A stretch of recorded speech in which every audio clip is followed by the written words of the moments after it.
motorista patay matapos mahulog sa sinasakyang bangka sa karagatan ng Mercedes, Camarines Norte. Detalye ng balitang yan mula kay Rajuman John Banyadera ng RMN Daet.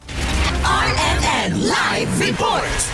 Patay na ng matagpuan ang isang mangingisda na napaulat na nahulog sa bangkang sinasakyan nito sa karagatan ng Mercedes, Camarines Norte. Kinilalang biktima na si Mark Andrew Patino, 32 anyos, residente ng Barangay 2 ng nasabing bayan. Ayon sa report ng MDRRMO Mercedes, nakatanggap sila ng impormasyon mula sa piloto ng nasabing bangka na nawawala ang kanilang kasamahan. Agad na nagsagawa ng search, rescue and retrieval operation ang SRR team ng naturang bayan upang mahanap ang biktima. Natagpuan na wala ng buhay ang biktima at palutang-lutang na ito sa karagatang sakop ng Barangay Butawanan sa Camarines Sur. Positibo namang kinilala ng kaanak ng biktima ang katawan nito at naiuwi na sa naturang bayan. Kasama mo mula DWSR, Camarines Norte, Rajuman John Banyadera, Tatak RMN.